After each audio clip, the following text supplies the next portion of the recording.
l'Académie de l'éloquence de l'IFG Executive Education présente le tour de la culture générale en 80 notions par Éric Cobast.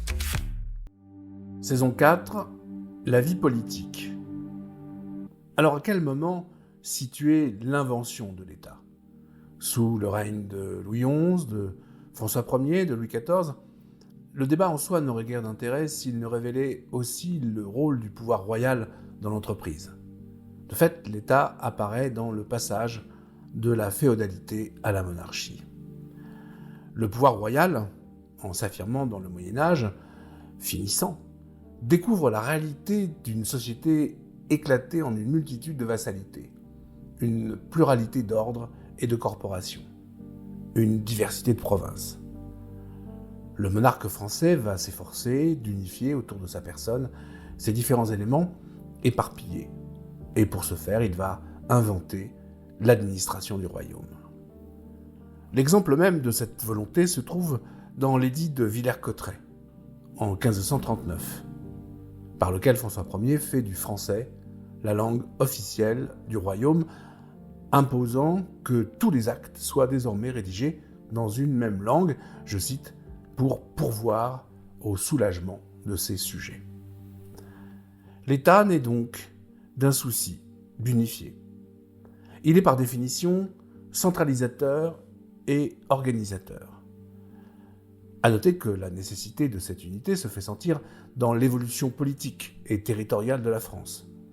Ce ne sont plus de petites unités communautaires, un fief, un métier qu'il faut désormais diriger, mais un ensemble bien plus vaste et sans réelle homogénéité. Le pouvoir de l'État se mesure dès lors à sa capacité à donner de l'unité, à ce qui, naturellement, n'en a pas.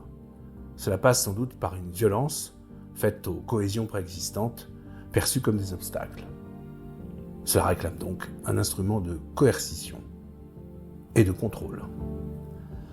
Alors qu'apporte l'État en échange de cette neutralisation des particularismes ? Eh bien la sécurité.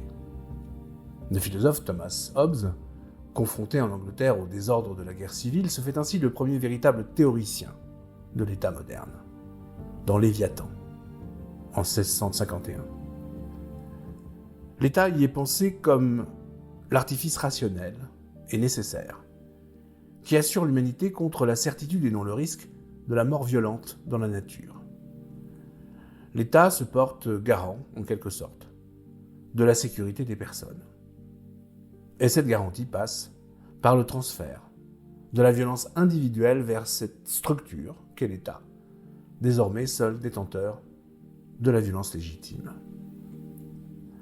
À son principe, l'État se définit donc par deux caractères qui sont la rationalité et le contrôle.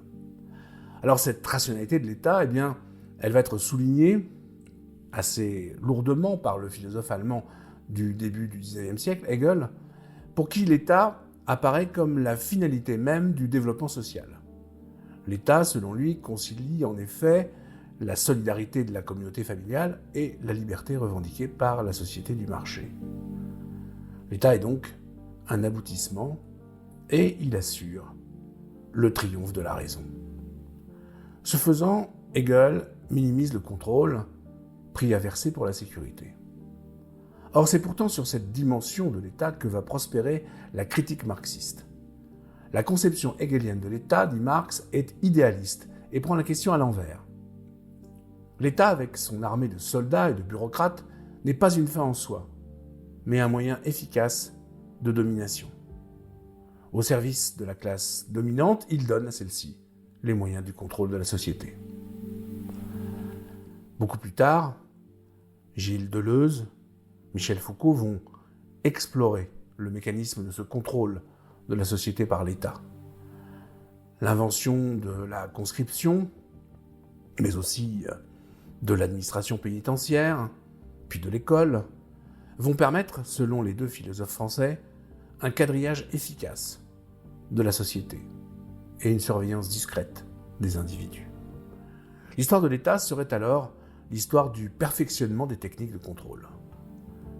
Dès son instauration, l'État est ainsi l'objet de hantises, voire de fantasmes, qui conduisent les uns à désirer sa destruction, ce sont les anarchistes, et les autres à appeler de leur vœu un État surpuissant, totalitaire. Les marxistes, quant à eux, annoncent avec Lénine, dans l'État et la Révolution, leur intention de s'emparer de l'appareil d'État pour le retourner contre ses bénéficiaires habituels. Une fois vainqueur, le prolétariat établira une société sans classe, donc sans domination.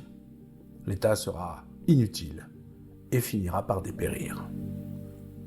Marx et Lénine n'envisagent donc pas que l'État puisse avoir d'autres fonctions que celle de servir les intérêts dominants.